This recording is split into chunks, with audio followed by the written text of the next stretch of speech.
লুকিয়ে থাকা অপরাধীকে সকলের সামনে ধরিয়ে দিল ফুলকি। মন্ত্রীর চাপে সব সত্যি স্বীকার করল দীপ। আমরা এমনটাই দেখতে পারব আজকের পর্বে, চলুন বিস্তারিত জেনে নেই। অহনা অরণ্যর সাথে আবারও ঘনিষ্ঠ হতে চায়।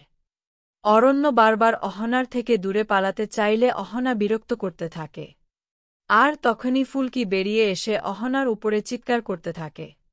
তাকে বাড়ি থেকে বেরিয়ে যেতে বলে।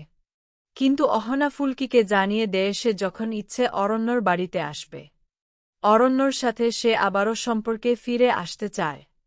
ফুলকি নিজের অজান্তেই অরণ্যর উপর অধিকার দেখিয়ে ফেলছে। পরের দিন আবারও কম্পিটিশনে হাজির হয় সকলে।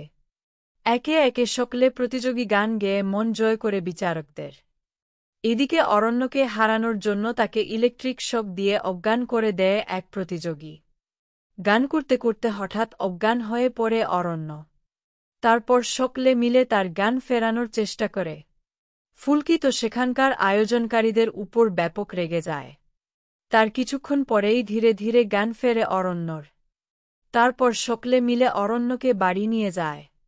অরণ্য স্পষ্টভাবে জানিয়ে দেয় আগামী 3 দিন অরণ্য বিশ্রাম নেবে। সকলে ডাক্তারের সাথে রাজি হয় সেই কথায়। শরীর সবার আগে সে কথা মাথায় রাখতে হবে অরণ্যকে। কিন্তু অরণ্য সবাইকে বলে তার এই কম্পিটিশনটা যেটা জরুরি। অরণ্য ফুলকিকে কথা দেয় সে কম্পিটিশন জিতবে। ফুলকি বুঝতে পারে অরণ্য তার জন্য কম্পিটিশন জিততে চাইছে। অরণ্য বলে ফুলকির জন্য তো বটেই, সে নিজের জন্য এই কম্পিটিশন জিততে চায়। কারণ এতদিনে সবাই তাকে হারিয়ে এসেছে, সে নিজের অসুস্থতার কারণে এতদিন পিছিয়ে ছিল, কিন্তু এখন তার মধ্যে রোহিতের হার্ট রয়েছে, তাই এই হার্ট বুকে নিয়ে সে কিছুতেই হারবে না। তাকে সবাইকে দেখিয়ে দিতে হবে সেও জিততে পারে। আর অরণ্য এই মনের বিশ্বাসকে সকলে সম্মান দেয়। পরের দিন সকালেই অরণ্যর সাথে কম্পিটিশনে যায় তাকে সাপোর্ট করতে। অর্ণবা দীপ তুমি আশা করিনি অরণ্য গতকালের ঘটনার পর আবার কম্পিটিশনে অংশগ্রহণ করতে আসবে।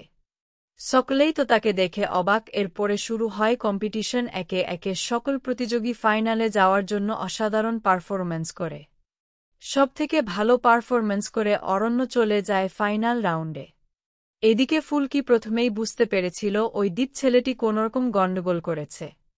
তার জন্য অরণ্য ইলেকট্রিক শক খেয়েছে। এরপরে যে ইলেকট্রিকের কাজ করেছিল সেই ধরা পড়ায় দীপের নাম ফাঁস করে দেয়। আর ফুলকি দীপকে জানায় সকলের সামনে সত্যি স্বীকার করতে, না হলে তাকে পুলিশের হাতে তুলে দেওয়া হবে। তাই ফুলকির ভয়ে সকলের সামনে দীপ আসল সত্যিটাই স্বীকার করে। দেখা যাক কি হয় আগামী পর্বে।